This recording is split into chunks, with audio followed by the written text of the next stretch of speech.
জিবরিল আমিন আয়েশা বলেন, ইয়া রাসূলুল্লাহ, আল্লাহ তাআলা বড় সুসংবাদ নিয়ে পাঠিয়ে দিয়েছেন, আপনার রাগান্বিত হওয়ার কোনো কারণ নাই। আল্লাহ তাআলা রাগান্বিত হওয়ার জন্য নিষেধ করেছেন, বরং কোরআনে কারীমের একটা সূরা দিয়ে পাঠিয়ে দিয়েছেন। কয় বলে কি সূরা? কয় হে নবী আপনি বলেন, কুল হুয়াল্লাহু আহাদ আল্লাহুস সামাদ লাম ইয়ালিদ ওয়া লাম ইউলাদ ওয়া লাম ইয়াকুল লাহু কুফুয়ান আহাদ। আল্লাহ তাআলা সূরা ইখলাস দিয়ে পাঠিয়ে দিলেন, হে নবী আপনি তাদেরকে এই সূরাটা তেলাওয়াত করে শোনায়া দেন। সুবহানাল্লাহ। হে নবী আপনি তাদেরকে এই কোরআনে কারীমের এই সূরাটা তেলাওয়াত করে শোনায়া দেন। তারা যে বংশ মর্যাদা চেয়েছে, তারা যেই বংশের ধারাবাহিকতা চেয়েছে, তারা যে আল্লাহ তাআলার নসবনামা চেয়েছে, ওই মানুষগুলোকে জানায়া দেন, না না না, তোমরা যেভাবে মনে করতেছো আল্লাহর শুরু আছে আল্লাহর শেষও হয়ে যাবে, না, তিনি এমন কোনো সত্তা নয়। হুয়াল হাইয়ুল কাইয়ুম, তিনি চিরঞ্জীব, তিনি চিরস্থায়ী, যিনি চিরকাল বাকি থাকবেন, কোনোদিন শেষ হবে না, তিনি কে? যার কোনো শুরুও নাই, যার কোনো শেষও নাই, তিনি কে? ওই আল্লাহ রাব্বুল আলামিন, তিনি এমন এক সত্তা। আল্লাহ তাআলা জিবরিল আমিনের মাধ্যমে জানায়া দিলেন, কুল হুয়াল্লাহু আহাদ, হে নবী আপনি তাদেরকে পড়া শোনায়া দেন। কি বলেন, ভালো লাগতেছে নি? সূরা ইখলাস তেলাওয়াত করছি, সূরা ইখলাস তেলাওয়াত শুনছি, কিন্তু কি আছে এটার মধ্যে বুঝি নাই। এখন বুঝতে শুরু করছি, একটু ভালো লাগতেছে না? কি বলেন? এখন যদি সূরা ইখলাস তেলাওয়াত করি তাহলে আমার কাছে বুঝে আসবে, আমার কাছে মজা লাগবে যে এই সূরার মধ্যে কি আছে। কি বলেন? এতদিন বুঝি নাই, পড়তেও মজা লাগে নাই, কিন্তু বুঝা পড়লে মজা আছে না নাই? জোরে বলেন। সুতরাং এই সূরা নাজিলের প্রেক্ষাপট, তৃতীয় নাম্বার আলোচনা শেষ। চতুর্থ নাম্বার আলোচনা এই সূরার মধ্যে কি আছে সংক্ষিপ্ত কিছু তর্জমা করে শেষ করে দিব, তাফসীরের সময় নাই।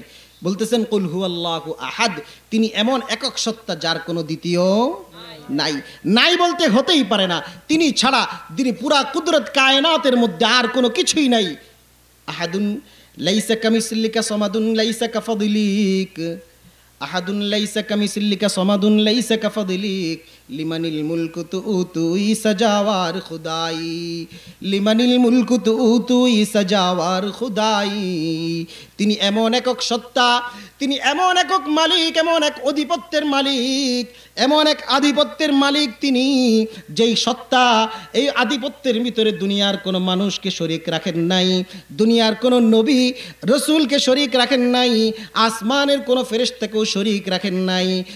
তার সাথে দুনিয়ার অন্য কোনো মানুষ, অন্য কোনো মাখলুক শরীক হতে পারে না। তিনি এমন এক সত্তা।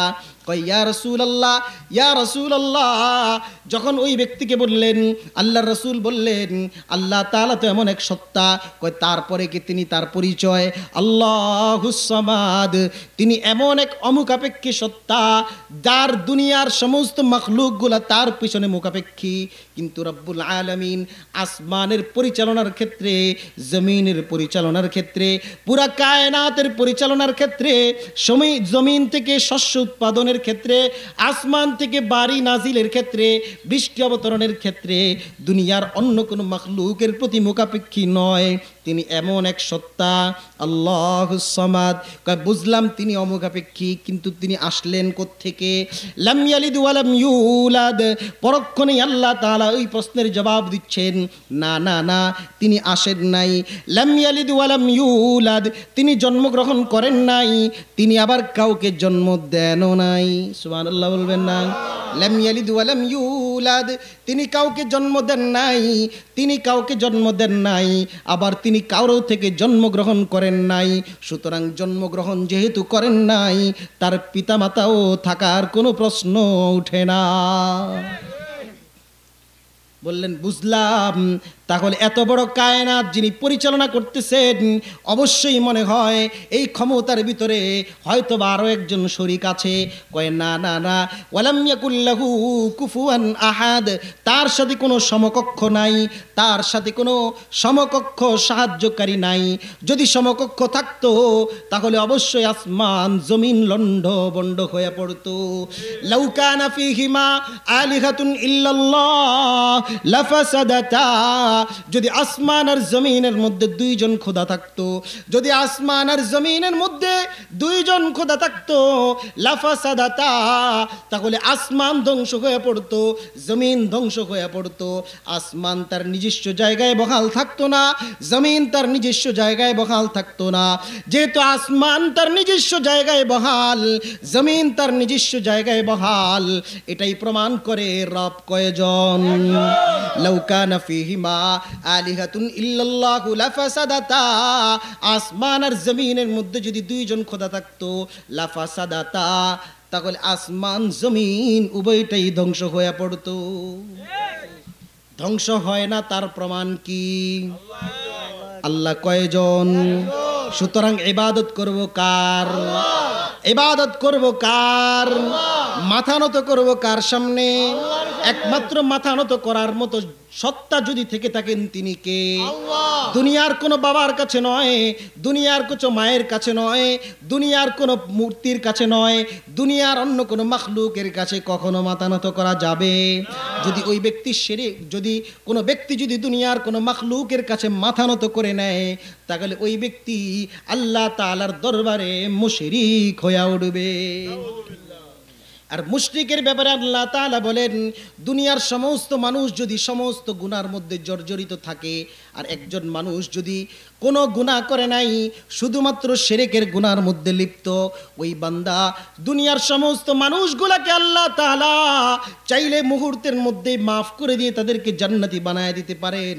আর যদি কোনো মানুষ বিন্দু পরিমাণ শিরক নিয়ে উঠে, আল্লাহ তাআলার সাথে শরীক করে ওঠে, তাহলে রব্বুল আলামিন ওই ব্যক্তিকে তার সাথে আল্লাহর সাথে শিরক করার কারণে তাকে কোনোদিন মাফ করবেন না। সুতরাং ইবাদত করলে করব কার? দুনিয়ার কোনো বাবার কাছে মাথা নত করব, দুনিয়ার কোনো বাবার কাছে চাইব, দুনিয়ার কোনো মাজারের কাছে চাইব, দুনিয়ার কোনো দরবারের কাছে চাইব? চাইব কার কাছে? চাইতে যেহেতু হবে তার কাছে, আল্লাহ তাআলা বান্দাকে চিনায়াই তো দিচ্ছেন, ইয়াকা না'বুদু ওয়া ইয়াকা নাস্তাঈন, যে আমরা একমাত্র আপনার ইবাদত করি এবং আপনারই কাছেই শুধু চাই, অন্য কারো কাছে যদি চাই তাহলে কি হবে? মুশরিক। তাহলে মুশরিক হয়ে গেলে অবশ্যই আল্লাহ তাআলার চিরস্থায়ী জাহান্নাম ছাড়া কোনো উপায় নাই। কি বলেন? যে আলোচনা এই তিন জিনিসের মধ্যে, তাওহীদে রুবুবিয়্যাতের মধ্যেও একত্ববাদের বিশ্বাস থাকতে হবে, তাওহীদে উলুহিয়্যাতের মধ্যেও বিশ্বাস থাকতে হবে, তাওহীদে আসমা ওয়াস সিফাতের মধ্যেও বিশ্বাস থাকতে হবে। পরিপূর্ণ বিশ্বাস, একত্ববাদের বিশ্বাস যদি থাকে, তাহলে একজন মানুষ মুওয়াহিদ তথা একত্ববাদী হবে, এক আল্লাহর প্রতি পরিপূর্ণ বিশ্বাস স্থাপন করনেওয়ালা হবে। তাওহীদে রুবুবিয়্যাত কাকে বলে? যে আল্লাহ রাব্বুল আলামিনের রাজত্ব, ক্ষমতা, শ্রেষ্ঠত্ব, এই তিন জিনিসের মধ্যে আল্লাহ তাআলার সাথে দুনিয়ার অন্য কোনো মাখলুক শরীক নেই। কয় জিনিসের কথা বললাম? রাজত্ব, ক্ষমতা, শ্রেষ্ঠত্ব, এই তিন জিনিসের মধ্যে আল্লাহ তাআলার সাথে দুনিয়ার অন্য কোনো মাখলুক আর শরীক নেই। যে ব্যক্তি আল্লাহ তাআলার এই গুণগুলাকে পরিপূর্ণভাবে বিশ্বাস করে নেবে, ওই ব্যক্তির ভিতরে তাওহীদে রুবুবিয়্যাত তথা একত্ববাদের বিশ্বাস, যে রব হিসাবে তাকে মেনে নিয়েছে, তাহলে ওই বিশ্বাস তার ভিতরে পরিপূর্ণভাবে থাকবে। তাওহীদে উলুহিয়্যাত কাকে বলে? সংক্ষেপে বলতেছি, তাওহীদে উলুহিয়্যাত হচ্ছে ইবাদত পাওয়ার উপযুক্ত একমাত্র কে? আল্লাহ। দুনিয়ার জমিনে সেজদা পাওয়ার উপযুক্ত একমাত্র কে? আল্লাহ। যদি মাথা নত করতে হয়, মাথা নত করনেওয়ালা জাত একমাত্র কে? আল্লাহ। দুনিয়ার অন্য কোনো মাখলুকের সামনে মাথা নত করার সুযোগ আছে? ইবাদত পাওয়ার উপযুক্ত একমাত্র কে? আল্লাহ।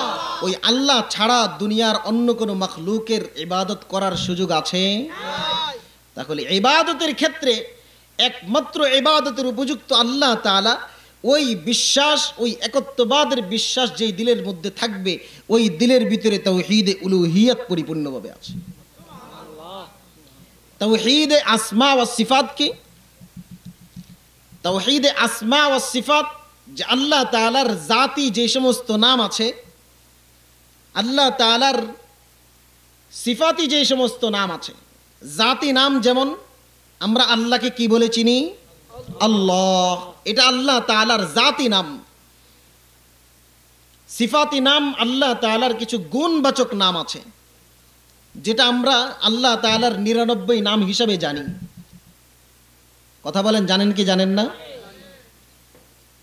আর রাজ্জাক, আল ফাত্তাহ, আল আলিম, এভাবে যে সমস্ত গুণবাচক নামগুলো আছে, এই সমস্ত নাম এবং আল্লাহ তাআলার যত জাতি নাম আছে সমস্ত নামগুলো মিলিয়ে এই নামের ভিতরে যেই পরিমাণ গুণ আছে আল্লাহ তাআলার, এই নামের পরিপূর্ণ যোগ্যতা আল্লাহ রাব্বুল আলামিনের জাতের মধ্যেও আছে, আল্লাহ রাব্বুল আলামিনের সিফাতের মধ্যেও আছে। দুনিয়ার অন্য কোনো মানুষের মধ্যে এটার কোনো শরীক হতে পারে না। এই বিশ্বাস যার ভিতরে থাকবে ওই ব্যক্তি মুওয়াহিদ তথা তাওহীদে আসমা ওয়াস সিফাত, আল্লাহ তাআলার গুণবাচক নাম, আল্লাহ তাআলার জাতি নামের উপর পরিপূর্ণভাবে বিশ্বাস স্থাপন করি। তাহলে তাওহীদ কয় প্রকার? তাওহীদ 3 প্রকার। মুফাসসিরিনে কেরাম, মুহাদ্দিসিনে কেরাম তাওহীদকে 3 ভাবে ভাগ করেছেন। 1 নম্বর তাওহীদে রুবুবিয়্যাত, 2 নম্বর তাওহীদে উলুহিয়্যাত, 3 নম্বর তাওহীদে আসমা ওয়াস সিফাত। এই 3টা তাওহীদের মধ্যে 2 নম্বর তাওহীদ, যেটা তাওহীদে উলুহিয়্যাতের মধ্যেই দুনিয়ার প্রত্যেকটা মানুষ যদি বেখেয়াল হয়ে যায় তাহলে ধরা পড়ে যায়। তাওহীদে রুবুবিয়্যাত তথা আল্লাহ তাআলার রাজত্ব আর ক্ষমতার শ্রেষ্ঠত্ব, আল্লাহ তাআলার ক্ষমতার ভিতরে একটা আছে যে আল্লাহ তাআলা দুনিয়ার মানুষগুলোকে সৃষ্টি করেছেন, দুনিয়ার মানুষগুলোকে রিজিক দেন তিনি কে? দুনিয়ার মানুষগুলোকে হায়াত দিয়েছেন তিনি কে? আবার একদিন মউত দিয়া দিবেন তিনি কে?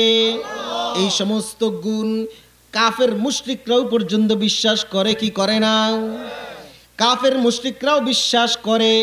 বর্তমান হিন্দুত্ববাদী যে সমস্ত মানুষগুলো আছে, রাসূলের জামানায় যে সমস্ত কুফফারে মুশরিক ছিল, কুফফারে কুরাইশ যারা ছিল, কুরাইশের কাফের যারা ছিল, আরবের কাফের যারা ছিল, ওই সমস্ত মানুষগুলোও জানতো যে একমাত্র রিজিক পৌঁছানেওয়ালা সত্তা তিনি কে? ওই আল্লাহ তাআলাই দুনিয়ার মানুষগুলোকে সৃষ্টি করেছেন। হাল মিন খালিকিন গায়রুল্লাহ ইয়ারযুকুকুম মিনাস সামাওয়াতি ওয়াল আরদ, এমন কোন স্রষ্টা কি আছে, এমন কোন সত্তা কি আছে গায়রুল্লাহর মধ্যে, এমন কোন স্রষ্টা কি আছে যেই স্রষ্টা ইয়ারযুকুকুম তোমাদেরকে রিজিক দান করবেন, ইয়ারযুকুকুম মিনাস সামাওয়াতি ওয়াল আরদ, আসমান থেকে তোমাদের জন্য রিজিক দান করবেন, জমিন থেকে তোমাদের জন্য রিজিক দান করবেন, এমন কোন সত্তা আছে? দুনিয়ার মুসলমানরা যেমন স্বীকার করে নেয়, কাফের মুশরিকরাও স্বীকার করে নেয়। বর্তমান হিন্দুরাও বলে ভগবান, বলে কি বলে না? ওই ভগবানের মাধ্যমে, ঈশ্বরের মাধ্যমে যে যেই নামেই ডাকুক না কেন, অবশ্যই তার দিলের ভিতরে বিশ্বাস আছে একজন সৃষ্টিকর্তা আছে। তাওহীদের রুবুবিয়্যাতের মধ্যে কাফের মুশরিকরাও বিশ্বাস করে স্রষ্টা একজন আছে, কিন্তু ওই যেই স্রষ্টা আছেন, যেই রিজিক দাতা আছেন, যেই সমস্ত ক্ষমতার মালিক যিনি আছেন, ওই ক্ষমতাওয়ালাকেই একমাত্র ইবাদত করতে হবে, ওই ক্ষমতাওয়ালার সামনেই মাথা নত করতে হবে। এই কথার মধ্যে আসলেই দুনিয়ার সমস্ত বেঈমানগুলো বের হয়ে যায়। হিন্দুরা কি বলে? বড় খোদা আছে, ছোট খোদার মাধ্যমেই বড় খোদার কাছে যাই আমরা পৌঁছ। কথা ঠিক না বেঠিক? এই জন্য তারা রব স্বীকার করে, রুবুবিয়্যাতের মুওয়াহিদ তারা আছে যে রব হিসাবে একজন আছে, কিন্তু ইবাদত পাওয়ার উপযুক্ত যেই রব ওটাকে বিশ্বাস করে না বিদায় তারা রব্বুল আলামিনের সাথে দুনিয়ার অন্য মাখলুক, নিজের বানানো যেই খোদা, মাটি দিয়ে বানানো যেই মূর্তি, সেই মূর্তির সামনে মাথা নত করে দেয়। কথা ঠিক না বেঠিক? বর্তমান জামানায় মুসলমান নামদারি মানুষদের মধ্যেও এই ধরনের মাথা নত করনেওয়ালা মানুষ আছে না নাই? ওই লোকটাকে আপনি জিজ্ঞাসা করেন, লোকটা তাওহীদের রুবুবিয়্যাত তথা শ্রেষ্ঠত্ব, ক্ষমতা এবং মর্যাদার দিক থেকে যিনি সবচেয়ে বেশি সুপার পাওয়ারওয়ালা তিনি কে? ওই ব্যক্তিটাও বলে দিবেন অবশ্যই আল্লাহ। কিন্তু ওই রবের সাথে অন্য কারো ইবাদত করা যাবে না, অন্য কারো সামনে নিজের প্রয়োজনের জন্য মাথা নত করা যাবে না। এই দিক থেকে আসলেই ওই ব্যক্তি, বর্তমান জামানায় এমন লোক আছে না নাই যারা মূর্তির সামনে নয়, মুসলমান কিন্তু কবরের সামনে মাথা নত করে? জোরে বলেন, আছে না নাই? এরকম মানুষ আছে কিনা যারা নিজের পীর সাহেবকে অতি ভক্তি করতে করতে পীর সাহেবের কদমে মাথাটাকে লুটায়া দেয়? তাহলে ওই সমস্ত মানুষগুলা রব স্বীকার করে, তাওহীদে রুবুবিয়্যাত তার ভিতরে ঠিক আছে, কিন্তু তাওহীদে উলুহিয়্যাত তথা ইবাদতের উপযুক্ত একমাত্র আল্লাহ তাআলা, ওই কথা পরিপূর্ণভাবে বিশ্বাস করে বলে, কিন্তু তার কাজে কর্মে সে ওই কথার উপর পরিপূর্ণ ঈমান আনে নাই। তাহলে এই কোরআনে কারীমের 112 নম্বর যে সূরা, সূরাতুল ইখলাস, এই সূরা ইখলাসের একটা নাম বললাম সূরাতুত তাওহীদ। এই সূরার দ্বিতীয় নম্বর নাম সূরাতুল মারিফা। কি নাম? জোরে বলেন। এই সূরা ইখলাসের দ্বিতীয় নম্বর নাম হচ্ছে সূরাতুল মারিফা, তথা মারিফা অর্থ চেনা বা জানা। এই সূরার মাধ্যমে আল্লাহ তাআলার সম্পর্কে জানা যায়, এই সূরার মাধ্যমে আল্লাহ তাআলার সম্পর্কে চেনা যায় যে আল্লাহ তাআলা কেমন সত্তা, তিনি কবে জন্মগ্রহণ করেছেন, তার জন্ম আছে না নাই, তিনি রাজ্য পরিচালনা করেন কার সাহায্যের মাধ্যমে পরিচালনা করেন, তিনি এত বড় জিনিস পরিচালনা করতেছেন, সেই ক্ষেত্রে কয়জনকে নিয়ে তিনি বোর্ড বসায় পরিচালনা করেন, এই সমস্ত সম্পর্কে বিস্তারিতভাবে জানা যায় কোন সূরায়? সূরা ইখলাসের মধ্যে জানা যায়। এই জন্য মুফাসসিরিনে কেরাম এই সূরার আরেকটা নাম দিয়েছেন সূরাতুল মারিফা। এই সূরার তৃতীয় নম্বর নাম হচ্ছে সূরাতুস সামাদ। কি নাম? সূরাতুস সামাদ। এই সূরার 3 নম্বর নাম হচ্ছে সূরাতুস সামাদ। সূরা সামাদ কেন বলে? সামাদ শব্দের অর্থ হচ্ছে অমুখাপেক্ষী। কি?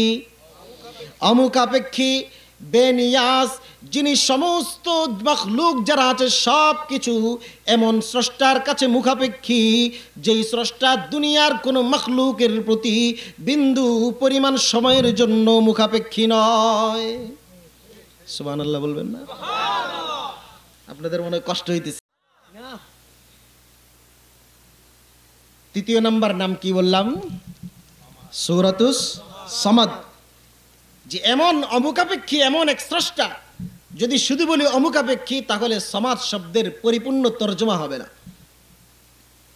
তিনি এমন অমুখাপেক্ষী, এমন এক সত্তা, দুনিয়ার সমস্ত মাখলুক ওই সত্তার প্রতি মুহতাজ, কিন্তু ওই সত্তা দুনিয়ার কোনো মাখলুকের কাছে বিন্দু পরিমাণ সময়ের জন্য মুহতাজ নয়। এই সমাজ শব্দের বিপরীতে আরেকটা আছে সনাম। কি? সমাজ শব্দের অর্থ হচ্ছে অমুখাপেক্ষী, আর সনাম শব্দের অর্থ হচ্ছে মূর্তি। রাসূলের জামানায় এক ব্যক্তি ছিল, সে লম্বা সময় পর্যন্ত মূর্তির পূজা করত। কিসের পূজা? জোরে বলেন, কিসের পূজা? মূর্তির পূজা করত লম্বা সময় পর্যন্ত। নিজের ওই মূর্তিটাকে, ছোট একটা মূর্তি বানিয়েছে, ওই মূর্তিটাকে নিজের বগলের মধ্যে রাইখা সব সময় চলাফেরা করত, এত পরিমাণ মোহাব্বত। ছোট খোদা ওই মূর্তিকে আরবিতে সনাম বলে। ওই মূর্তি এত পরিমাণ মোহাব্বত মূর্তির প্রতি ছিল, ওই মূর্তিকে নিজের বগলের মধ্যে রেখে দিত। একদিন নিজের মূর্তিটাকে সুন্দর মতো রেখে এবার গেল ওই মূর্তিটাকে রাইখা নিজে গোসলের জন্য গেল, ওয়াশরুমে, টয়লেটে গেল। এবার আয়সা দেখতেছে নিজের যেই মূর্তির সামনে মাথা নত করত, যেটাকে খোদা হিসাবে পূজা করত, ওই খোদার পুরা শরীর বায়া পানি পড়তেছে। কি পড়ে? বুঝেন নাই কথা? কি পড়ে? জোরে বলেন। ওই পানি পড়তেছে। এবার ওই ব্যক্তি নিজের গোসল শেষ করে আয়সা দেখে খোদার উপর থেকে আস্তে আস্তে পানি পড়ে পুরো শরীর ভিজতেছে আর নিচের দিকে পানি পড়তেছে। এবার ওই ব্যক্তি চিন্তা করলো, খোদার শরীর থেকে যেহেতু পানি পড়তেছে, ওই মূর্তির থেকে যেহেতু পানি পড়তেছে, অবশ্যই সেটা বরকতি পানি হবে। হবে কি? অবশ্যই সেটা বরকতি পানি হবে। এই বরকত মনে করে খোদার উপর থেকে যেই পানিগুলা পড়ছে, ওই সব পানিগুলা নিয়ে ওই ব্যক্তি পান করা শুরু করলো। এবার দেখে ওই পানিগুলা পান করে, দুনিয়ার সাধারণ মানুষগুলো পান করার সময় যেই স্বাদ আছে সেই স্বাদ নাই। একটু লবণ লবণ লাগে। কি লাগে? বুঝতেছেন না কথা? কি লাগে? একটু লবণ লবণ লাগে। এবার ওই লোকটা চিন্তা করতেছে, যদি খোদার গায়ের থেকে পানি হইতো অবশ্যই সেটা সুস্বাদু হইতো। আল্লাহ তাআলা তাকে কিভাবে হেদায়েত দিলেন দেখেন। ওই লোকটা চিন্তা করতেছে যে যদি খোদার পানি হইতো তাহলে অবশ্যই সেটা বরকতি পানি মনে করে খাইলাম, কিন্তু কোনো মজা নাই, উল্টা লবণ লবণ লাগে। কিছুক্ষণ পরে দেখতেছে একটা কুকুর পাশে দিয়ে হাইটা চলে যাইতেছে। তার আর বুঝতে বাকি নাই যে আমার খোদারে তো আমি রাইখা গেলাম, ওই খোদার উপরে ওই কুকুর নিজের পাউটাকে উঠায় দিয়া বরকতি পানি ঢেলে দিয়েছে। আল্লাহ তাআলা তার দিমাগের মধ্যে এই কথা ঢেলে দিলেন। লম্বা সময় পর্যন্ত যেই খোদার ইবাদত করলাম, যার কাছে নিজের সমস্ত প্রয়োজন চাইলাম, যার কাছে নিজের সব কিছু চাওয়ার জন্য নিজের মাথাটাকে অবনত করে দিলাম, ওই খোদা নিজেই নিজেকে কুকুরের পেশাব থেকে বাঁচাইতে পারলো না। সে তো আমার খোদা হওয়ার উপযুক্ত নয়। সে তো আমার ভালো মন্দের কোনো কিছুর পুরা করার মতো যোগ্যতা রাখে না। যেই খোদা নিজেই নিজের শরীর থেকে অন্যের পেশাবটাকেও যদি সরাইতে না পারে, তাহলে ওই খোদা আমি অসুস্থ হলে সুস্থতা দিবেন কিভাবে? আমি যদি বিপদে পড়ে যাই তাহলে ওই বিপদ কিভাবে উদ্ধার করবে? অবশ্যই অবশ্যই সেটা খোদা হওয়ার উপযুক্ত নয়। সুতরাং ওই মূর্তিটাকে বাহিরে নিয়ে আছাড় দিয়ে ভেঙ্গে ফেলে রাসূলের দরবারে গেল। ইয়া রাসূলুল্লাহ, আমি এতদিন পর্যন্ত এমন এক খোদার ইবাদত করলাম, এমন এক খোদার পূজা করলাম, এমন এক মূর্তির পূজা করলাম, যেই মূর্তি তো আমার ভালো মন্দ সেটা তো দূরের কথা, নিজের গায়ে যদি অন্য কোনো কিছু পেশাব করে দেয় সেটাকে দূর করার ক্ষমতাও তার নাই। সুতরাং হে নবী, আমি আর আজকের থেকে ওই মূর্তির সামনে মাথা নত করব না। সুতরাং আপনি আমাকে কালিমা পড়ায়া মুসলমান বানায় দেন। জোরে বলেন আল্লাহু আকবার। ওই লোকটা হেদায়েত পেয়ে গেল। আল্লাহর নবী মুহাম্মদুর রাসূলুল্লাহ সাল্লাল্লাহু আলাইহি ওয়াসাল্লাম লোকটাকে মুসলমান বানাইলেন, পড়ায়া দিলেন আশহাদু আল্লা ইলাহা ইল্লাল্লাহ ওয়া আশহাদু আন্না মুহাম্মাদুর রাসূলুল্লাহ। দুনিয়ার মধ্যে যে মূর্তি, এই মূর্তি পূজা আছে না নাই? এই মূর্তি পূজাগুলো যারা মূর্তির পূজা করতেছে, আমি তো বলি বর্তমানে বিজ্ঞানের যুগ, নিজের আকল দিয়ে যদি চিন্তা করে যে মূর্তির সামনে মাথা নত করতেছি, যেই মূর্তির সামনে আমি মাথা নত করতেছি, ওই মূর্তি ওটাকে বানাইলেও কে? আমি নিজেই বানাইলাম। মূর্তি দাঁড়ানোর সক্ষমতা নাই, এই জন্য পিছন দিক থেকে তার একটা বাঁশ দাঁড় করায় দিলাম, তারপরে যাই মূর্তি দাঁড়াইল। দেখবেন যখন পূজা শেষ তখন তাদের ভগবানগুলারে নদীতে নিয়ে ফালায় কিনা? যদি ওই মূর্তি দেখেন উপর করে ফালাইয়া দেয়। পিছন দিক থেকে দেখবেন প্রত্যেকটার পিছনের রাস্তার মতো যেটা বানায়, পায়খানার রাস্তার মতো, প্রত্যেকটার পাশায় একটা করে বাঁশ দেওয়া। পাশায় বাঁশ না দিলে যেই খোদা দাঁড়াইতেই পারে না, যেই খোদা নিজে দাঁড়ানোর যোগ্যতাই নেই, ক্ষমতাই নাই, ওই খোদা আবার মানুষের খোদা হওয়ার উপযুক্ত কিভাবে হয়? আর ওই মাটির বানানো একটা জিনিসের কাছে দুনিয়ার বিবেক সম্পন্ন মানুষগুলো মাথা নত কিভাবে করে? কথা ঠিক না বেঠিক? বর্তমান জামানায় জ্ঞান বিজ্ঞানের যুগ, কোনো জ্ঞানী মানুষ মূর্তির সামনে মাথা নত করতে পারে না। আমাদের বর্তমান দেশে মূর্তির সামনে মাথা নত করাটাকে আমরা অপরাধ মনে করি না, বরঞ্চ তাদের মাথা নত করার উৎসবগুলোকে আমরা আমাদের উৎসবের মতো বানিয়ে নিয়েছি। আশপাশের মন্দিরগুলোতে পূজা হলে আমাদের মুসলমানদের ভিড়ে হিন্দুরাই ঢুকতে পারে না। আমাদের মা বোনরা বাচ্চাদেরকে নিয়ে পূজা দেখতে যায়, পূজা মণ্ডপে যায়, আনন্দ উৎসব কি করতে? উপভোগ করার জন্য নিয়ে যায়।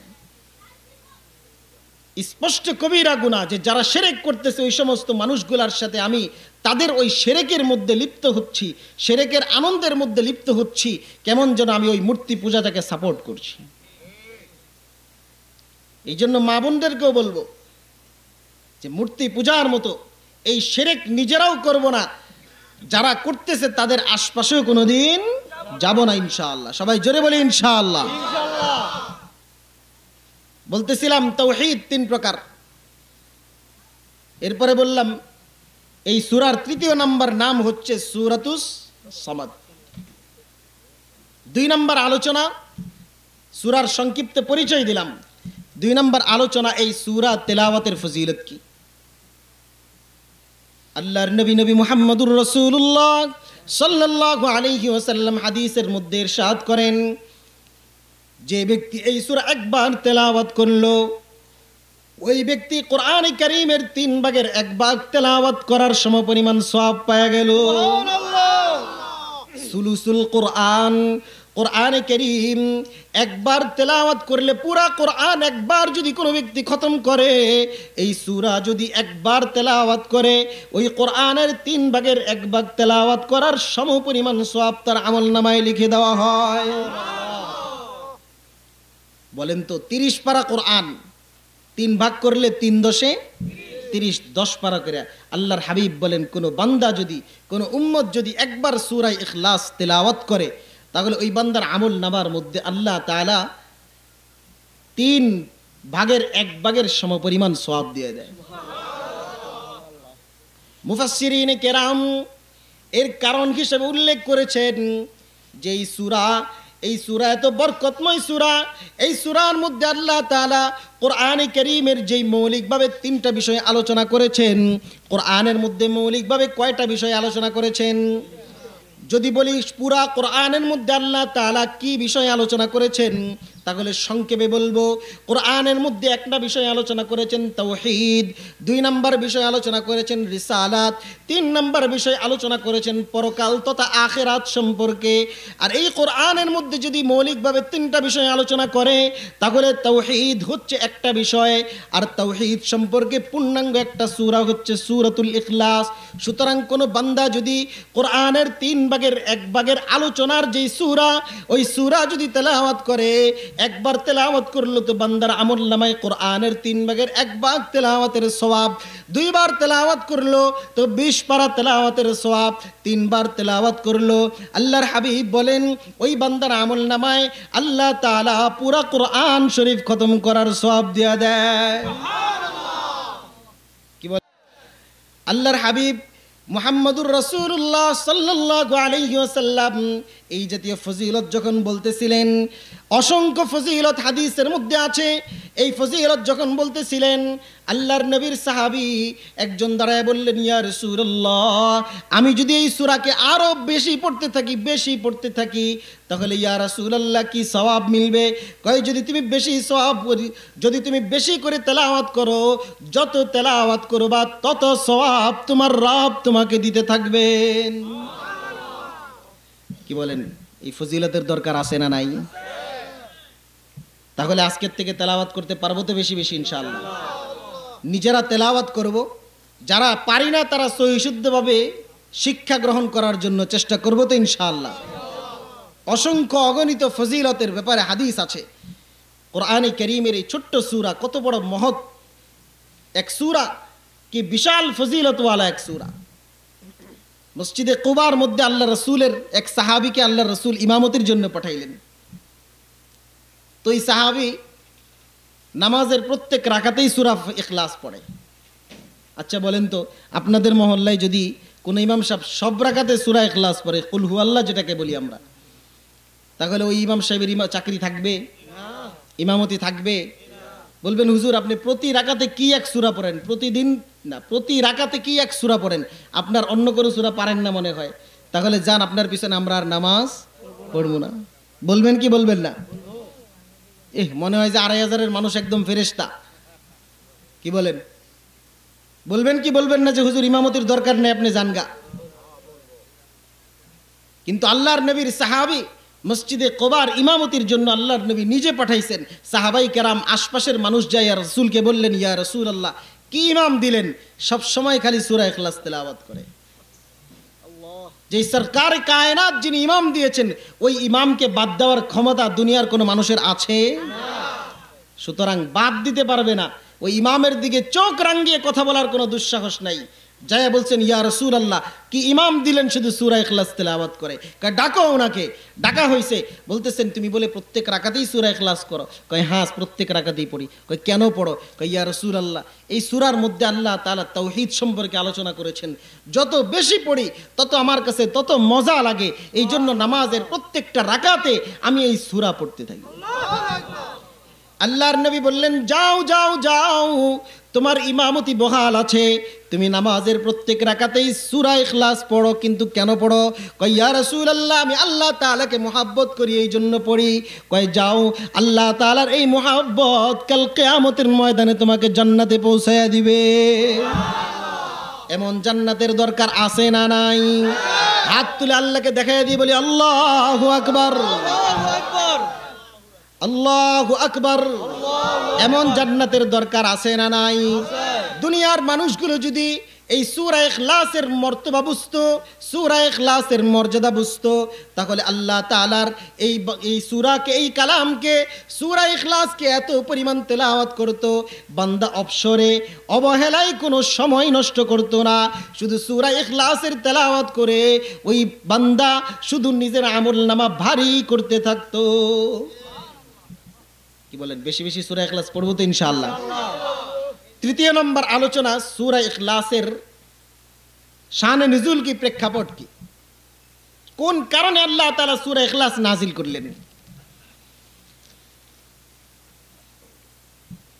আমরা দুনিয়াতে যদি কোনো জায়গায় বিবাহ শাদী করতে যাই, তাহলে সর্বপ্রথম বলে আপনার সিভি পেশ করুন অথবা বায়োডাটা পেশ করুন। ছেলের শিক্ষাগত যোগ্যতা কি, ছেলের কেমন কি যোগ্যতা, কর্মের যোগ্যতা কি, দক্ষতা কি, এই যোগ্যতা চায় কি চায় না? তো আল্লাহ তাআলার পক্ষ থেকে যখন নবী মুহাম্মদুর রাসূলুল্লাহ সাল্লাল্লাহু আলাইহি ওয়াসাল্লাম নতুন এক ধর্মের দাওয়াত নিয়ে এসেছেন, ওই ধর্মের দাওয়াত নিয়ে আসার পরে মানুষ কি সবাই মেনে নিছেন নাকি সন্দেহ করেছেন?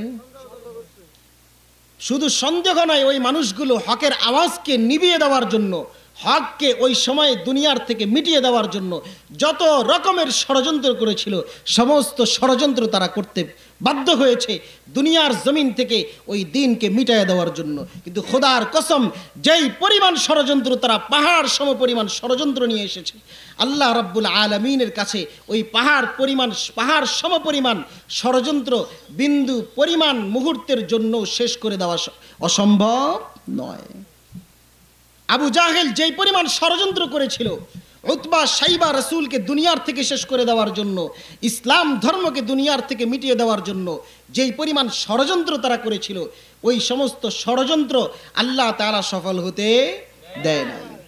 সুতরাং দুনিয়াতে বর্তমানে যারা দিনকে মিটিয়ে দেওয়ার জন্য, বর্তমান জামানায় যারা দুনিয়া থেকে দিনকে মিটিয়ে দেওয়ার জন্য বিভিন্ন রকমের ষড়যন্ত্রে লিপ্ত, খোদার কসম, যারা ষড়যন্ত্রে লিপ্ত, ওই মানুষগুলো যদি মুহাম্মদুর রাসূলুল্লাহর জীবনের দিকে তাকায়া, আবু লাহাবের জীবনের দিকে তাকায়া, আবু জাহেল উতবা সাইবার জীবনের দিকে তাকায়া শিক্ষা না নেয়, ওই মানুষগুলার দুনিয়াও বরবাদ হবে, আখিরাতও চিরস্থায়ীভাবে বরবাদ হয়ে যাবে। কি বলেন, কথা ঠিক না ঠিক?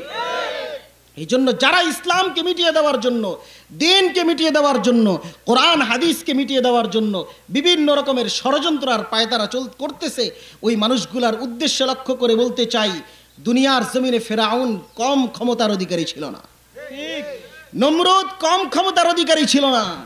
কি পরিমাণ ক্ষমতার অধিকারী হলে, কি পরিমাণ বাহাদুরি যদি থাকে, তাহলে নিজেকে রব বলে দাবি করতে পারে। বর্তমান জামানায় কেউ নিজেকে রব বলে দাবি করে? বর্তমান জামানায় নিজেকে খোদা বলে দাবি করনেওয়ালা কোনো পরাশক্তি আছে? আবু জাহেল উতবা সাইবা নয়, তাদের চাইতেও বড় ক্ষমতাওয়ালা ফিরআউন নিজেকে রব বলে দাবি করেছে। সেই ফিরআউনকে আল্লাহ তাআলা মুহূর্তের মধ্যেই সমুদ্রের মধ্যে ডুবায়া নাকানি চুবানি খাওয়ায়া দুনিয়ার থেকে খতম করে দিয়েছেন। নমরুদকে মুহূর্তের মধ্যেই এক ন্যাংড়া মশা দিয়া, নিজের ন্যাংড়া মশা দিয়া জুতার বাড়ি খাওয়ায়া দুনিয়ার থেকে চিরস্থায়ীভাবে বরবাদ করে দিয়েছেন, হালাক করে দিয়েছেন। সুতরাং যারা বর্তমানে সামান্য একটা ভূখণ্ডের ক্ষমতা পায়া, যারা বর্তমানে সামান্য কিছু জনগণের শক্তি পায়া, সামান্য কিছু প্রশাসনের শক্তি পেয়ে নিজেকে নিজে বহুত বড় কিছু মনে করতেছে, আর এই স্বপ্ন দেখতেছে দুনিয়ার থেকে কোরআনকে মিটিয়ে দিবে, দুনিয়ার থেকে ইসলামকে মিটিয়ে দিবে, খোদার কসম ওই মানুষগুলো নিজেরাই শেষ হয়ে পড়বে, ইসলামের বিন্দু পরিমাণ কোনো ক্ষতি করতে পারবে না। ইসলামকে মিটিয়ে দেওয়ার জন্য শুরু থেকে নিয়ে আজ পর্যন্ত কম ধরনের ষড়যন্ত্র হয় নাই। বহুত বড় বড় বাহাদুররা ষড়যন্ত্র করেছে, বহুত বড় বড় শক্তিশালীরা ষড়যন্ত্র করেছে। তাদের ষড়যন্ত্র সব কিছু নস্যাৎ আল্লাহ তাআলা করে দিয়েছেন। আবু জাহেল ষড়যন্ত্র করেছিল, আবু জাহেল চলে গিয়েছে, সেই ইসলাম এখনো পর্যন্ত বাকি আছে। উতবা সাইবা ষড়যন্ত্র করেছিল ইসলামকে মিটিয়ে দেওয়ার জন্য, সেই ইসলাম আজও পর্যন্ত দুনিয়ার জমিনে আছে। যুগে যুগে যে সমস্ত আবু জাহেলরা, যুগে যুগে যে সমস্ত ফিরআউন নমরুদরা কোরআনকে মিটিয়ে দেওয়ার জন্য চেষ্টা করবে, কোরআনকে মিটিয়ে দেওয়ার জন্য ষড়যন্ত্র করবে, খোদার কসম ওই সমস্ত মানুষগুলা দুনিয়ার জমিন থেকে নিশ্চিহ্ন হয়ে যাবে। তাদের নাম নেওয়ার মতো দুনিয়ার জমিনে কোনো ব্যক্তি থাকবে না। সুতরাং যারা দিন ইসলামকে মিটিয়ে দেওয়ার জন্য, সম্প্রতি ভারতের হাইকোর্টে আপিল করেছে কোরআনে কারীমের 26টা আয়াতকে বাতিল করে দেওয়ার জন্য। নাউজুবিল্লাহ বলবেন না? 26টা আয়াত কেন, 26টা হরফ নয়, 26টা নোক্তাও নয়, কোরআনে কারীমের একটা নোক্তাও যদি দুনিয়ার জমিন থেকে কোনো কুলাঙ্গার বিদায় করে দিতে চায়, খোদার কসম আল্লাহ তাআলা নিজেই ওয়াদা করেছেন, ইন্না নাহনু নাযালনা যিকরা ওয়া ইন্না লাহু লাহাফিজুন। এই কোরআনকে আমি আল্লাহ তাআলা নাজিল করেছি, আমি আল্লাহ তাআলা এই কোরআনের হেফাজতের জিম্মাদারি নিয়ে নিলাম। সুতরাং যে সমস্ত নাস্তিক, মুরতাদ, হিন্দুত্ববাদী শক্তিগুলো, কুলাঙ্গারগুলো কোরআনকে দুনিয়ার থেকে বিদায় করে দিতে চাচ্ছে, কোরআনের আয়াত পরিবর্তন করে দিতে যাচ্ছে, ওই সমস্ত মানুষগুলো একদিন দুনিয়ার জমিনে থাকবে না, কিন্তু কিয়ামত পর্যন্ত কোরআন থাকবে। কোরআন এই পর্যন্ত মিটিয়ে দেওয়ার জন্য যারাই ষড়যন্ত্র করেছে তারাই দুনিয়ার থেকে বিদায় হয়েছে। কোরআন ছিল, কোরআন আছে, কোরআন থাকবে। দুনিয়ার এমন কোনো বাহাদুরের ক্ষমতা নাই, দুনিয়ার এমন কোনো শক্তিশালীর ক্ষমতা নাই কোরআনকে দুনিয়ার জমিন থেকে মিটিয়ে দেওয়ার জন্য। সুতরাং পরিষ্কার ভাষায় বলে দিতে চাই, কোরআনকে মিটিয়ে দেওয়ার জন্য যারা চাইবে, কোরআনকে মিটিয়ে দেওয়ার জন্য যারা চেষ্টা করবে, জেনে রাখো কোরআনকে মিটিয়ে দেওয়ার জন্য তোমাদের বড় বাপদাদারাও কম চেষ্টা করে নাই, কম ষড়যন্ত্র করে নাই। কোরআন যেভাবে আরশে আজিম থেকে জিবরিল আমিনের মাধ্যমে নবী মুহাম্মদুর রাসূলুল্লাহ সাল্লাল্লাহু আলাইহি ওয়াসাল্লামের উপর নাজিল হয়েছে, আজও পর্যন্ত সেই অক্ষত আছে। এই সমস্ত চৌথারকান্দা দারুল উলুম মাদ্রাসার মতো বহুত বিভিন্ন মাদ্রাসাগুলো হক্কানি উলামায়ে কেরামের নজরদারিতে চলতেছে। ওই সমস্ত মাদ্রাসাগুলোর মধ্যে হাফেজে কোরআন তৈরি হচ্ছে, তাদের মাধ্যমে কোরআনে কারীমের হেফাজত আল্লাহ তাআলা নিজেই করছে। সুতরাং যারা স্বপ্ন দেখতেছে তাদের স্বপ্ন কোনোদিন বাস্তবায়ন হবে না। ষড়যন্ত্রকারী অতীতেও ধ্বংস হয়েছে, বর্তমানে যারা ষড়যন্ত্র করতেছে তারাও ধ্বংস হবে, ভবিষ্যতে যারা ষড়যন্ত্র করবে তারাও ধ্বংস হবে। সুতরাং যারা কোরআনে কারীমকে দুনিয়ার থেকে মুছে দিতে চাইবে, মুছতে পারবে না। কিন্তু যেদিন আল্লাহ চাইবেন কোরআনকে দুনিয়ার জমিন থেকে উঠায় নেওয়ার জন্য, সেদিন কোরআনকে উঠায় নেবেন। দুনিয়ার দাদাবাবুরাও সেদিন আর দুনিয়ার জমিনে বেঁচে থাকতে পারবে না। সুতরাং কোরআনের হেফাজতের জিম্মাদারি কার? ভারত কেন, দিল্লি সহ যত ক্ষমতাধর শক্তি আছে, ওয়াশিংটন সহ সারা দুনিয়ার সমস্ত ক্ষমতাওয়ালারা যদি মিলে চায় কোরআনের একটা নোক্তার পরিবর্তন করতে পারবে? সুতরাং এই কোরআনের জন্য, এই কোরআনের হেফাজতের জন্য, এই কোরআনকে নিয়ে যারা ষড়যন্ত্র করতেছে, কোরআনকে দুনিয়ার জমিন থেকে নিশ্চিহ্ন করে দেওয়ার জন্য, খোদার কসম তারা পারবে না। কিন্তু আমার আপনার ঈমানের মজবুতির জন্য, আমার আপনার ঈমানের প্রমাণের জন্য যদি জান দিতে হয় জান দিব, যদি মাল দিতে হয় মাল দিব, যদি রক্ত দিতে হয়, যদি রক্ত দেওয়ার জন্য প্রস্তুত। কারা কারা আছি আল্লাহকে দেখায় দে, আল্লাহু আকবার। সুতরাং কোরআনকে মুছে দেওয়ার জন্য কোনো ষড়যন্ত্র করলে বাস্তবায়ন হবে না। কিন্তু আমরা আমাদের ঈমানকে কেন জাগ্রত করব? এই জাগ্রত করার কারণ একটাই, আমার ঈমানের পাওয়ারকে আল্লাহ তাআলাকে দেখায় দেওয়া যে আল্লাহ দুনিয়ার জমিনে তোমার রাসূলের ইজ্জত নিয়ে ছিনিমিনি খেলেছে, তোমার কোরআনকে মুছে দেওয়ার জন্য ষড়যন্ত্র করেছে, আমি কিছুই করতে পারি নাই।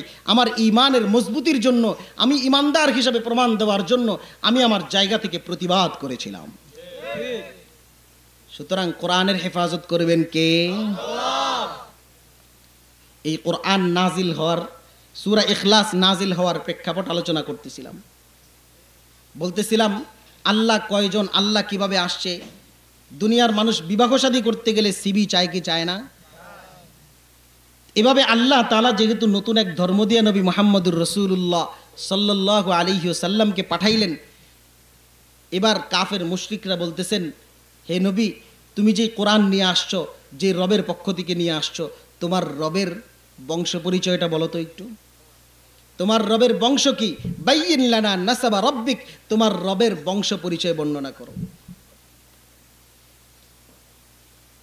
দুনিয়ার মধ্যে আমার নাম আছে, আমার বাবার নাম আছে, আমার দাদার নাম আছে, দাদার বাবার নাম আছে, এভাবে করতে কি বংশ পরম্পরায় আছে না নাই?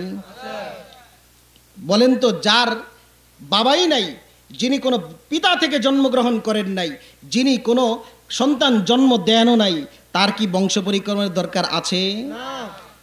যখন দুনিয়ার মানুষগুলো, ওই সময়ের কাফের মুশরিকরা বলতেছেন, বাইয়িন লানা নাসাবা রব্বিক, তুমি তোমার রবের বংশ মর্যাদা বর্ণনা করো, ওই সমস্ত মানুষগুলোর জন্য আল্লাহর হাবিব সাল্লাল্লাহু আলাইহি ওয়াসাল্লাম বড় রাগান্বিত হয়ে গেলেন।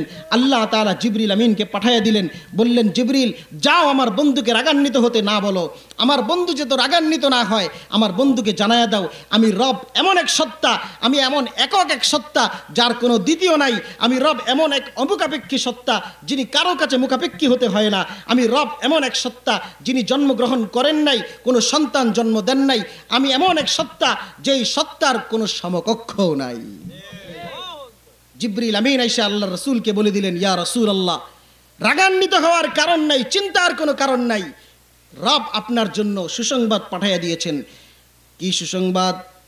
জিবরিল আমিন আইসা বলেন, ইয়া রাসূলুল্লাহ, আল্লাহ তাআলা বড় সুসংবাদ নিয়ে পাঠিয়ে দিয়েছেন, আপনার রাগান্বিত হওয়ার কোনো কারণ নাই। আল্লাহ তাআলা রাগান্বিত হওয়ার জন্য নিষেধ করেছেন, বরং কোরআনে কারীমের একটা সূরা দিয়ে পাঠিয়ে দিয়েছেন। কয়, বলে কি সূরা? কয়, হে নবী আপনি বলেন, কুল হুয়াল্লাহু আহাদ আল্লাহুস সামাদ লাম ইয়ালিদ ওয়া লাম ইউলাদ ওয়া লাম ইয়াকুল লাহু কুফুয়ান আহাদ। আল্লাহ তাআলা সূরা ইখলাস দিয়ে পাঠিয়ে দিলেন, হে নবী আপনি তাদেরকে এই সূরাটা তেলাওয়াত করে শোনায়া দেন। সুবহানাল্লাহ। হে নবী আপনি তাদেরকে এই কোরআনে কারীমের এই সূরাটা তেলাওয়াত করে শোনায়া দেন। তারা যে বংশ মর্যাদা চেয়েছে, তারা যেই বংশের ধারাবাহিকতা চেয়েছে, তারা যে আল্লাহ তাআলার নসবনামা চেয়েছে, ওই মানুষগুলোকে জানায়া দেন, না না না, তোমরা যেভাবে মনে করতেছো আল্লাহর শুরু আছে, আল্লাহর শেষও হয়ে যাবে না, তিনি এমন কোনো সত্তা নয়।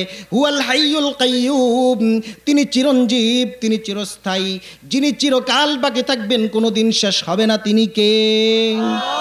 যার কোনো শুরুও নাই, যার কোনো শেষও নাই, তিনি কে?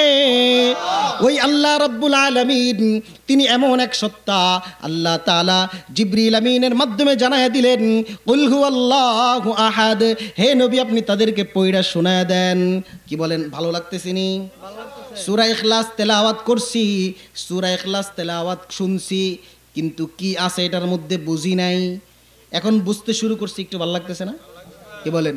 এখন যদি সূরা ইখলাস তেলাওয়াত করি, তাহলে আমার কাছে বুঝে আসবে, আমার কাছে মজা লাগবে যে এই সূরার মধ্যে কি আছে। কি বলেন? এতদিন বুঝি নাই, পড়তেও মজা লাগে নাই, কিন্তু বুঝা পড়লে মজা আছে না নাই? জোরে বলেন। সুতরাং এই সূরা নাজিলের প্রেক্ষাপট, তৃতীয় নম্বর আলোচনা শেষ। চতুর্থ নম্বর আলোচনা, এই সূরার মধ্যে কি আছে সংক্ষিপ্ত কিছু তর্জমা করে শেষ করে দিব, তাফসীরের সময় নাই। বলতেছেন, কুল হুয়াল্লাহু আহাদ, তিনি এমন একক সত্তা যার কোনো দ্বিতীয় নাই।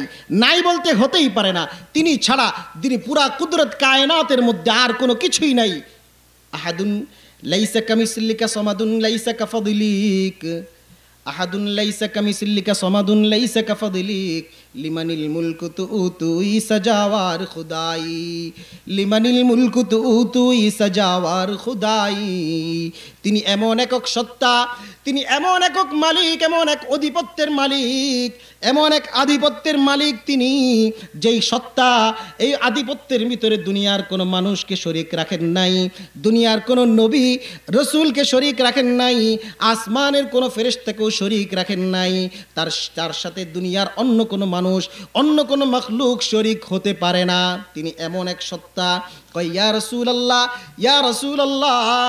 যখন ওই ব্যক্তিকে বললেন, আল্লাহর রাসূল বললেন আল্লাহ তাআলা তো এমন এক সত্তা। কয় তারপরে কি তিনি তার পরিচয় আল্লাহুস সামাদ, তিনি এমন এক অমুখাপেক্ষী সত্তা যার দুনিয়ার সমস্ত মখলুকগুলা তার পিছনে মুখাপেক্ষী, কিন্তু রব্বুল আলামিন আসমানের পরিচালনার ক্ষেত্রে, জমিনের পরিচালনার ক্ষেত্রে, পুরা কায়নাতের পরিচালনার ক্ষেত্রে, জমিন থেকে শস্য উৎপাদনের ক্ষেত্রে, আসমান থেকে বাড়ি নাজিলের ক্ষেত্রে, বৃষ্টি অবতরণের ক্ষেত্রে দুনিয়ার অন্য কোনো মখলুকের প্রতি মুখাপেক্ষী নয়। তিনি এমন এক সত্তা আল্লাহুস সামাদ। বুঝলাম তিনি অমুখাপেক্ষী, কিন্তু তিনি আসলেন কোত্থেকে? লাম ইয়ালিদ ওয়া লাম ইউলাদ। পরক্ষণেই আল্লাহ তাআলা ওই প্রশ্নের জবাব দিচ্ছেন, না না না, তিনি আসেন নাই। লাম ইয়ালিদ ওয়া লাম ইউলাদ, তিনি জন্মগ্রহণ করেন নাই, তিনি আবার কাউকে জন্ম দেনও নাই। সুবহানাল্লাহ বলবেন না? লাম ইয়ালিদ ওয়া লাম ইউলাদ, তিনি কাউকে জন্ম দেন নাই, তিনি কাউকে জন্ম দেন নাই, আবার তিনি কারো থেকে জন্মগ্রহণ করেন নাই। সুতরাং জন্মগ্রহণ যেহেতু করেন নাই, তার পিতামাতাও থাকার কোনো প্রশ্ন ওঠে না। বললেন বুঝলাম, তাহলে এত বড় কায়নাত যিনি পরিচালনা করতেছেন, অবশ্যই মনে হয় এই ক্ষমতার ভিতরে হয়তো বা আরও একজন শরীক আছে। কয় না না না, ওয়ালাম ইয়াকুল লাহু কুফুয়ান আহাদ, তার সাথে কোনো সমকক্ষ নাই, তার সাথে কোনো সমকক্ষ সাহায্যকারী নাই। যদি সমকক্ষ থাকতো তাহলে অবশ্যই আসমান জমিন লন্ড বন্ড হয়ে পড়তো। লাউ কানা ফীহিমা আলিহাতুন ইল্লাল্লাহ লাফাসাদাতা, যদি আসমান আর জমিনের মধ্যে দুইজন খোদা থাকতো, যদি আসমান আর জমিনের মধ্যে দুইজন খোদা থাকতো, লাফাসাদাতা, তাহলে আসমান ধ্বংস হয়ে পড়তো, জমিন ধ্বংস হয়ে পড়তো। আসমান তার নিজস্ব জায়গায় বহাল থাকতো না, জমিন তার নিজস্ব জায়গায় বহাল থাকতো না। যেহেতু আসমান তার নিজস্ব জায়গায় বহাল, জমিন তার নিজস্ব জায়গায় বহাল, এটাই প্রমাণ করে রব কয়জন। লাউ কানা ফীহিমা আলিহাতুন ইল্লাল্লাহু লাফাসাদাতা, আসমান আর জমিনের মধ্যে যদি দুইজন খোদা থাকতো, লাফাসাদাতা, তাহলে আসমান জমিন উভয়টাই ধ্বংস হয়ে পড়তো। ধ্বংস হয় না, তার প্রমাণ কি? আল্লাহ কয়জন? সুতরাং ইবাদত করব কার? ইবাদত করব কার? মাথা নত করব কার সামনে? একমাত্র মাথা নত করার মতো সত্তা যদি থেকে থাকেন তিনি কে? দুনিয়ার কোনো বাবার কাছে নয়, দুনিয়ার কোনো মায়ের কাছে নয়, দুনিয়ার কোনো মূর্তির কাছে নয়, দুনিয়ার অন্য কোনো মাখলুকের কাছে কখনো মাথা নত করা যাবে? যদি ওই ব্যক্তি যদি কোনো ব্যক্তি যদি দুনিয়ার কোনো মাখলুকের কাছে মাথা নত করে নেয়, তাহলে ওই ব্যক্তি আল্লাহ তাআলার দরবারে মুশরিক হয়ে উঠবে। আর মুশরিকের ব্যাপারে আল্লাহ তাআলা বলেন, দুনিয়ার সমস্ত মানুষ যদি সমস্ত গুনার মধ্যে জর্জরিত থাকে, আর একজন মানুষ যদি কোনো গুনাহ করে নাই, শুধুমাত্র শিরকের গুনার মধ্যে লিপ্ত, ওই বান্দা দুনিয়ার সমস্ত মানুষগুলাকে আল্লাহ তাআলা চাইলে মুহূর্তের মধ্যে মাফ করে দিয়ে তাদেরকে জান্নাতি বানায় দিতে পারেন। আর যদি কোনো মানুষ বিন্দু পরিমাণ শিরক নিয়ে উঠে, আল্লাহ তাআলার সাথে শরীক করে ওঠে, তাহলে রব্বুল আলামিন ওই ব্যক্তিকে তার সাথে আল্লাহর সাথে শিরক করার কারণে তাকে কোনোদিন মাফ করবেন না। সুতরাং ইবাদত করলে করব কার? দুনিয়ার কোনো বাবার কাছে মাথা নত করব, দুনিয়ার কোনো বাবার কাছে চাইব, দুনিয়ার কোনো মাজারের কাছে চাইব, দুনিয়ার কোনো দরবারের কাছে চাইব? চাইব কার কাছে? চাইতে যেহেতু হবে তার কাছে, আল্লাহ তাআলা বান্দাকে চিনায়াই তো দিচ্ছেন, ইয়াকা নাবুদু ওয়া ইয়াকা নাস্তাঈন, যে আমরা একমাত্র আপনার ইবাদত করি এবং আপনারই কাছেই শুধু চাই, অন্য কারো কাছে যদি চাই তাহলে কি হবে? মুশরিক। তাহলে মুশরিক হয়ে গেলে অবশ্যই আল্লাহ তাআলার চিরস্থায়ী জাহান্নাম ছাড়া কোনো উপায় নাই। কি বলেন? যে আলোচনা আমি করেছিলাম যে সূরা ইখলাসের 4টা বিষয় আলোচনা করব। 1 নম্বর আলোচনা করেছি সূরা ইখলাসের নাম, 2 নম্বর আলোচনা করেছি সূরা ইখলাসের ফজিলত, 3 নম্বর আলোচনা করেছি সূরা ইখলাসের নাজিলের প্রেক্ষাপট, 4 নম্বর আলোচনা করেছি সূরা ইখলাসের মধ্যে কি আছে। সংক্ষিপ্ত সময়ের মধ্যে যতটুকু বোঝানোর সম্ভব চেষ্টা করেছি। আল্লাহ তাআলা বাকি যা কিছু বুঝি নাই যারা, বাকি বুঝগুলো আল্লাহ তাআলা প্রত্যেকের অন্তরের মধ্যে ঢেলে দেখ, বুঝায় দেখ এবং এই সূরার উপর আমল করার তৌফিক নসিব করুক। সবাই বলি আমিন। বাকি সামনে রমজান আসতেছে, রমজানের ইবাদত বন্দিগি, নামাজ, রোজা যা কিছু আছে পরিপূর্ণভাবে আমাদের পালন করতে হবে। যা জানি না উলামায়ে কেরাম আছেন, ওনাদের কাছে জেনে জেনে আমাদেরকে পালন করতে হবে। আর কোরআনে কারীমের বিশুদ্ধ উচ্চারণ, বিশুদ্ধ তেলাওয়াত আমাদেরকে শিখতে হবে। যারা শিখি নাই আমরা শিখি, আমাদের ছেলে মেয়েদেরকে মাদ্রাসায় পড়ায়া, করোনার সময় যেহেতু এখন স্কুল কলেজ সব বন্ধ, এই সুযোগে তো বাচ্চাদেরকে মাদ্রাসায় দিয়া, মক্তবে দিয়া সহিশুদ্ধভাবে কোরআনের তেলাওয়াতটা শিখিয়ে নেওয়া যায়, কি বলেন? এই সমস্ত মাদ্রাসাগুলো আসলে এত প্রত্যন্ত অঞ্চলে মাদ্রাসা দিয়া, মাদ্রাসার থেকে কোনো বহুত কিছু ফায়দা নেওয়া যায় না, বহুত কিছু লাভ লোকসান, বহুত কিছু যে ব্যবসা করে নিব এরকম সম্ভব না। তারপরেও আমাদের মাওলানা রসিফুল ইসলাম সাহেব 2500-এরই সন্তান, আবার অত্র এলাকার জামাই মনে হয় না, অত্র এলাকার জামাতা, তিনি এখানে শুধুমাত্র এই অত্র এলাকার বাচ্চাগুলো, অত্র এলাকার মানুষগুলো কিভাবে দিন পাওয়া যায়, কিভাবে কোরআনের শিক্ষা পাওয়া যায়, ওই সমস্ত মানুষগুলোকে দিন শেখানোর জন্য নিজের জান কোরবান করে, নিজের মাল কোরবান করে, নিজের সময়কে কোরবানি করে দিয়ে শুধু আপনাদের মহল্লার মানুষগুলোকে দিন শেখানোর জন্য মেহনত করে যাচ্ছেন। সুতরাং এটার পাশে দাঁড়ানোর দরকার আছে না নাই? সুখে দুঃখে সবসময় থাকবো তো ইনশাআল্লাহ, এবং সব সময় এটার পিছনে মেহনত করব, যাতে আমার মাধ্যমে এই প্রতিষ্ঠানের সহযোগিতা হয়, এই প্রতিষ্ঠানে যারা পড়বে কিয়ামত পর্যন্ত আমি তাদের মাধ্যমে সওয়াব পেতে থাকব। কি বলেন? তৈরি আছি তো ইনশাআল্লাহ? সবাই হাত তুলে আল্লাহ তাআলাকে দেখায় দিই। আল্লাহ কবুল করেন, সবাই বলি আমিন।